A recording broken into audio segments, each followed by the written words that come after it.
नमस्कार दोस्तों, स्वागत है हमारे YouTube channel MGB study point पर। आपका हार्दिक स्वागत है।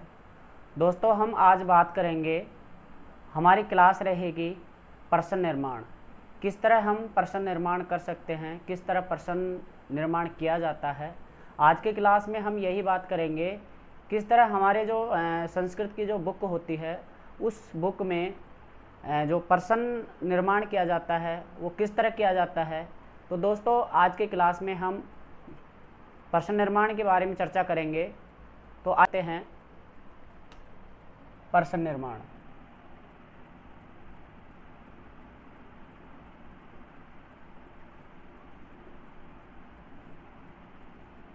दोस्तों, हम प्रश्न निर्माण करने से पहले हमें कुछ बातें ध्यान में रखनी होगी।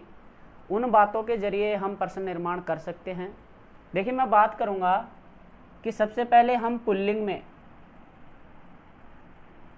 जो पुल्लिंग के शब्द होते हैं, उन पुल्लिंग के शब्दों से किस तरह वाक्य प्रश्न निर्माण किया जाता है।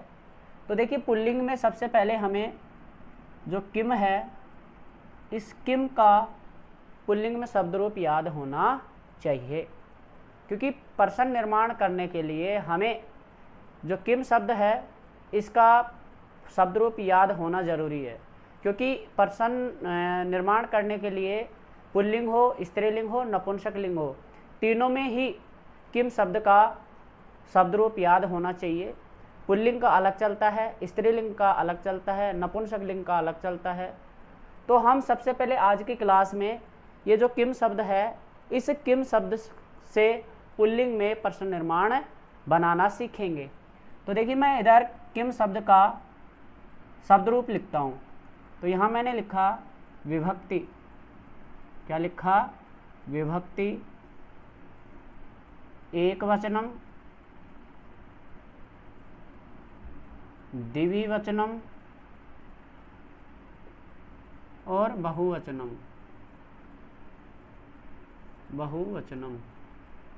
तो दोस्तों, किम का रूप चलता है प्रथमा विभक्ति में। प्रथमा विभक्ति में बनता है कै, काऊ, के। कै, काऊ, के। द्वितीय विभक्ति में चलेगा कम, काऊ, कान। तृतीय विभक्ति में चलेगा केन, काभ्याम, कई। केन, काभ्याम, कई। चतुर्थी में चलेगा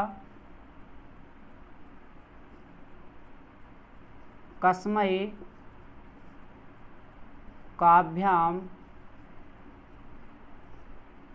केभ्य। कस्मई, काभ्याम, केभ्य। पंचमे में चलेगा कस्मात, काभ्याम, केभ्य। षष्ठी में चलेगा कस्य, कयो, केसाम। सप्तमी में चलेगा कस्मिन, कयो, केसु। तो दोस्तों, ये किम का शब्द रूप है जो पुल्लिंग में इस तरह चलता है। इसके साथ में हम कुछ अलग से बात करेंगे। जैसे कई बार क्या होता है, कस्मिन के जगह कुत्र भी आ जाता है। तो ऐसे और भी शब्द हैं, कुत्र है, कुतः है, और कथम है, कीदृश है। ऐसे बहुत शब्द हैं जो हमारे प्रश्न निर्माण में काम आएंगे। तो दोस्तों, हम पुल्लिंग से प्रश्न निर्माण करेंगे। प्रश्न निर्माण करने से पहले हमें पुल्लिंग का विभक्ति और विभक्ति में उस विभक्ति का एक वचन, द्विवचन और बहुवचन, ये हमें याद होना जरूरी है। क्योंकि प्रश्न निर्माण में जिस शब्द को अंडरलाइन किया जाता है, उस शब्द को पहचानना होगा कि वो शब्द पुल्लिंग का है स्त्रीलिंग का है या फिर नपुंसक लिंग का है। अगर वो शब्द पुल्लिंग का आ रहा है तो उसमें फिर हमें विभक्ति पहचाननी होगी कि इस शब्द के अंदर कौन सी विभक्ति है। अगर विभक्ति हमें पहचान में आती है लिंग के साथ में, तो उस विभक्ति का जो शब्द है उसमें फिर हमें पहचानना होगा कि कौन से वचन का है। तीनों वचनों में से एक वचन पहचानना होगा और उसी वचन में से हमें उसी विभक्ति का उस वचन का शब्द यहाँ से उठा लेना है, जो आगे हम पढ़ेंगे। तो देखिए मैं एक छोटा सा एग्जाम्पल देता हूँ प्रश्न निर्माण के लिए। एग्जाम्पल ये है कि मृत्यु न प्रतीक्षते, ये वाक्य है। इस वाक्य में मैंने मृत्यु को अंडरलाइन किया। किसको अंडरलाइन किया? मृत्यु को। अब इसमें मृत्यु के स्थान पे हमें प्रश्न बनाना है, तो प्रश्न बनाएंगे कि मृत्यु के स्थान पे, देखिए इसका अर्थ तो क्या होता है कि मृत्यु प्रतीक्षा नहीं करती है। तो हमें मृत्यु के स्थान पे, देखिए अभी मृत्यु है, पुल्लिंग का शब्द है, ठीक है। अब पुल्लिंग का है तो प्रथमा विभक्ति में आता है, और प्रथमा विभक्ति में ये कहाँ आ रहा है? एक वचन में। अब किम शब्द का पुल्लिंग में प्रथमा विभक्ति का एक वचन का ले लेना है हमें। तो हमें पुल्लिंग का ये शब्द रूप लिखा हुआ है, इसमें प्रथमा विभक्ति का एक वचन ले लिया हमने। तो हम मृत्यु के स्थान पे क्या रख देंगे? कै। क्या रख देंगे? कै।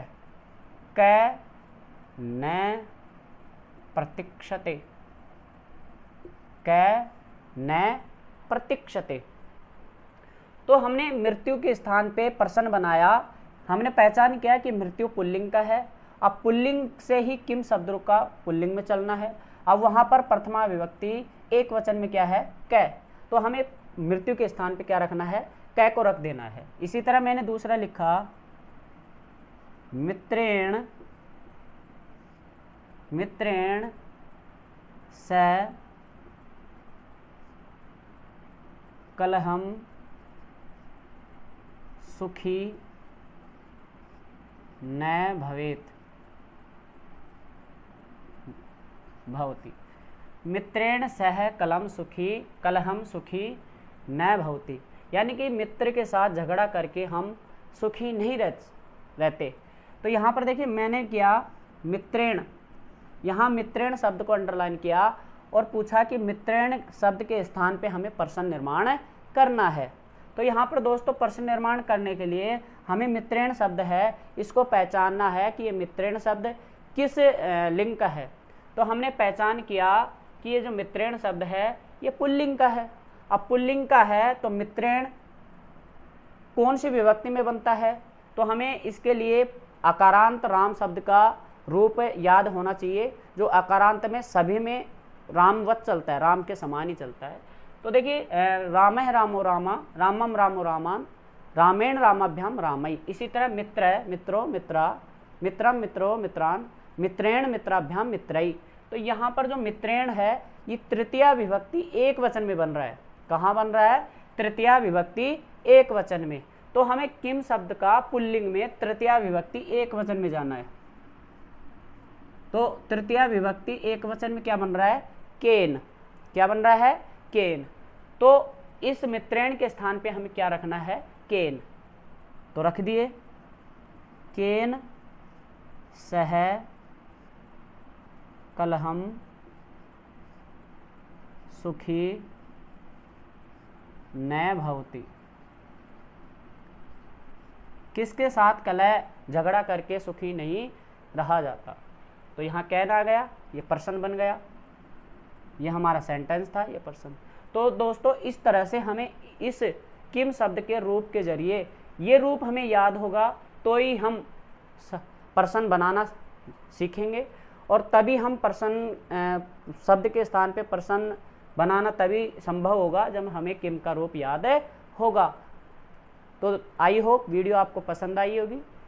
अगर वीडियो पसंद आई है तो हमारे चैनल को लाइक करें, सब्सक्राइब करें और दोस्तों को शेयर करें। धन्यवाद। आगे की वीडियो में पढ़ेंगे हम स्त्रीलिंग में किस तरह प्रश्न निर्माण किया जाता है। थैंक यू, धन्यवाद।